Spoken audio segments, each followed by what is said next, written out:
Anyone in life can improve at anything by asking one simple question: how can I be better? Well, today I answer that question in Skyblock. Today I go over the best, and I mean best, top 10 tips to help you be better at CraftersMC Skyblock. Also, we're coming up on 6,000 subscribers, which is insane. The last time that happened, he became the biggest YouTuber ever. 70% of you are still not subscribed, so if you could, please subscribe. It would truly help me out a ton. Alright, let's get into the video. Every person in Skyblock wants to be rich, so my first tip is to buy your daily string from the Adventure NPC. Every day when you log on Crafters, there's a 24-hour buy limit on certain items, especially for string, which can be used to craft enchanted string, which is very useful for slayers. Ever since the Slayer update arrived to Crafters, enchanted string is in even higher demand because of the new gear that came along with it. With a buy limit of 640 and costing 9,600 coins, you should be buying string every day and converting it to enchanted string. You can then resell the enchanted string for a lot of coins in the auction house. Preferably, you want at least half a stack or a full stack to sell in the auction house. The second tip I have is to buy your Telekinesis from the villager NPC named Rusty in the Deep Caverns lobby. Instead of wasting your hard-earned XP levels for Telekinesis, which allows drops to go straight into your inventory, you can spend a very cheap 100 coins to apply it to anything.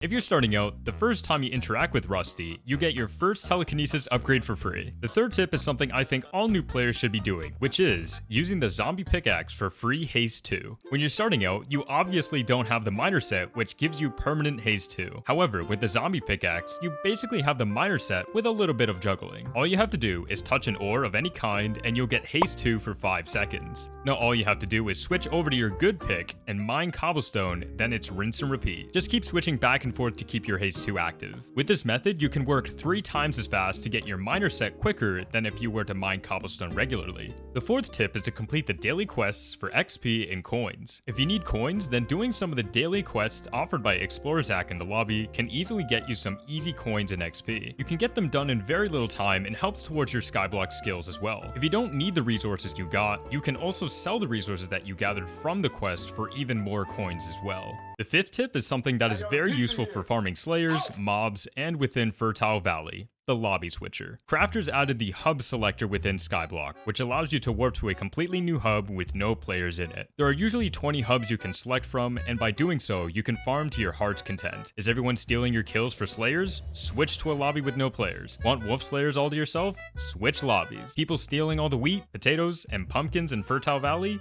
Switch lobbies. If you are farming in Fertile Valley, when you farmed everything and there's nothing left to farm, you can switch lobbies to farm even more instead of waiting for it to all grow back. The sixth tip is for potatoes and mainly how to get them and farm them reliably. The tip I have here is to get enough potatoes for potato minions and not to farm them manually. Until the replenish enchant comes out, which allows seeds or crops to be replanted after harvested, don't build a farm for potatoes. If you want to farm manually, farm them in Fertile Valley. But general rule of thumb is to just use potato minions, as getting the actual enchanted potatoes is a pretty lengthy process. I feel like a lot of people don't know this, but hot potato books on Crafters are still very valuable, and a lot of people are seeking them, yet making this a great way to make coins. The seventh tip I have here is to keep your rogue sword for speed once you get it, because once you lose it, you can't get another one. It's also now co-op soulbound, so you can't really trade it either, so please, just keep it. The eighth tip here is for slayers, and mainly being the Radiant Orb. It's kind of pointless. Costing half your mana, it only heals 1% of your max health per second, while the Wand of Healing does 60 hearts for 7 seconds and only costs 60 mana. The point here is to only use the Wand of Healing over and over instead of placing down a Radiant Power Orb taking up half your mana. The Mana Flux Orb, on the other hand,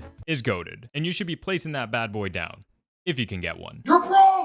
The ninth tip is for players who farm slayers, which is that you can farm slayers within the Deep Caverns. If you start a zombie slayer quest, you gain XP for the slayer boss within the Deep Caverns. The mobs you can farm for XP are mossy skeletons, for some reason add XP, fire envoys, fire igniters, and regular zombies. The most XP you can gain are from the fire envoys and fire igniters within the Diamond Central. So if you want to farm slayer somewhere else, there you go. The last tip is optional, but if you can, getting some of the upgrades from the community shop can be very useful. This includes getting the highly sought after items like the Block Zapper and Builder's Wand, Ender Chest pages, minion slots, island expansion, and even co-op member expansions. By getting some of these upgrades, it can boost your Skyblock experience further and save you either time or make you a lot of coins in the long run. An extra 11th tip, because I'm a YouTuber who provides the best and even more than promised, is that AFK pools within crafters don't cover the entire island. For example, if you have farms that need to regrow or an automatic mob grinder like a spider string farm, if they are not located close to each other, they will not operate as usual or the crops will not grow back. To fix this, having a better AFK pool, or should I say track, around your island can help cover everywhere on your island while you are AFK. Now, here's a super secret 12th tip that is more important than anything else on this list. For tip 12, to be better at CraftersMC Skyblock, is to subscribe. Real, homie on the rail, tell me how you feel. Everything I spit is gold, like I got a grill. Bet you people talking thought I'd sell out once I got a deal.